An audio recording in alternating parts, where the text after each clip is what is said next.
This is Mike, and you're listening to Feeling Twisty. I'm really glad you're here. A friend of mine asked me the other day, "You talk about the power of imagination all the time. Why didn't you imagine Hurricane Laura moving away from your city? Why didn't you imagine it going elsewhere or dissipating?" I'll answer that in a few minutes. First, I want to describe a couple of things from earlier today. I've mentioned that we're staying with my niece in another city since the storm. Well, this week I need to be back in Lake Charles for a few days. And as of this morning, there wasn't a place for me to stay, not where I can stay with Kim and be comfortable. I did the only thing I knew to do, the only thing I know to do, and I turned to within.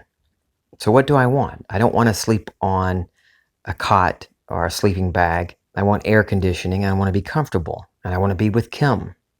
So while lying on my bed in this house, I imagined I'm lying on a bed in Lake Charles with Kim lying next to me with the feeling of, this is nice.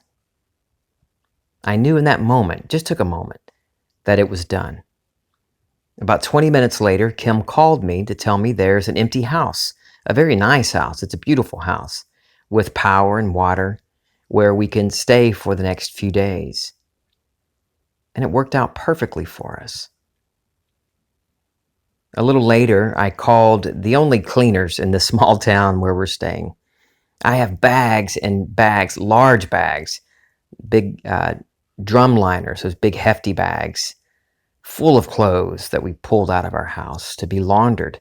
And I'll have more bags of clothing when I return from Lake Charles in a few days. This is my only day to get those 7 or 8 bags of clothes to the cleaners. If I didn't get them to the cleaners today, it would be next week before I'd be able to do that. The woman on the phone told me they closed today and every day at 2 p.m. I checked my phone, the time on my phone when I was talking to her. At that point, it was 1:30. I had 30 minutes to get there. The only problem was that I don't have a car here. All of our vehicles are in Lake Charles today. So my niece is the only transportation I have today. And she wasn't home at the moment. She'd been gone for a couple of hours running errands in another city about a half hour away. I had no idea when she'd be back. I knew today was the day, and I wanted to get those clothes to the cleaner today. So I told Peggy, that's the woman from the cleaners, that I'd be there by 2 today. I didn't create a scene or do anything other than assume that I'd get the damp and dirty clothes to the cleaners today, before 2. I didn't give it another thought. I sat back in my chair and started thinking about what I'd talk about on today's episode. At 1:48, my niece walks in, and we were able to get all the bags of clothes to the cleaners in time. The point I'm wanting to make here has nothing to do with a place to sleep or dirty laundry. I told you that to try to show you how I live my life. My actions in those situations didn't come after spending time fretting over it, wondering what I should do, what technique would work better, or looking for a video on how to handle sleeping in situations or dirty laundry. I don't know. I'm sure there are videos out there from some teachers. I just did them. It was an automatic action on my part. Thinking about where I'd like to sleep, I imagined I'm next to Kim, comfortable and relaxed and thrilled that we're staying in such a lovely place. And with the cleaners, I just decided, while I was on the phone with the woman, that I'd be there before they close. You might say I didn't know how close my niece was returning home and that I just got lucky. Well, I don't believe in luck, and I don't believe in coincidences. I cannot experience anything other than the results of my state of consciousness. You can do this too. You are doing this.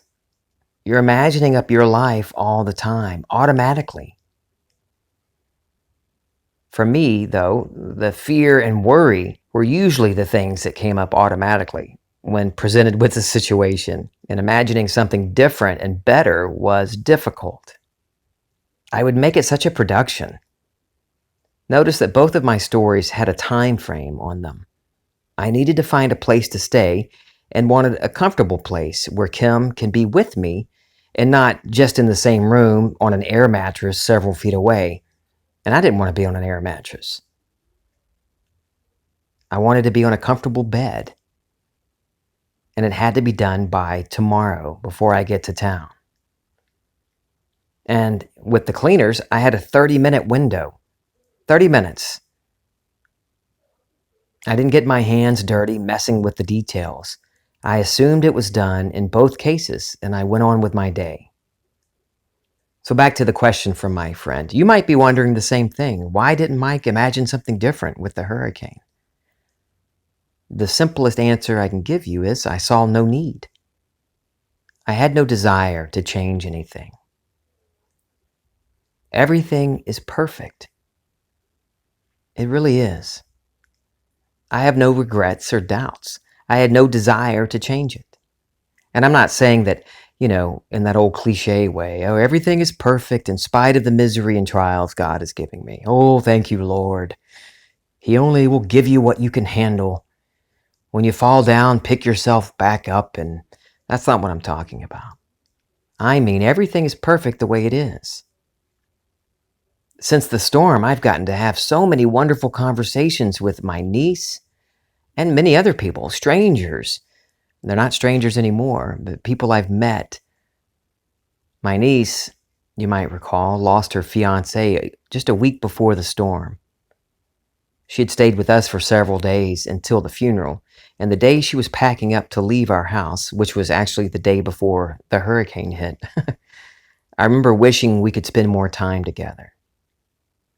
I wanted to be there and talk with her about the truth of who we really are and about how there is no death, even when someone leaves our little time frame, our little span of time.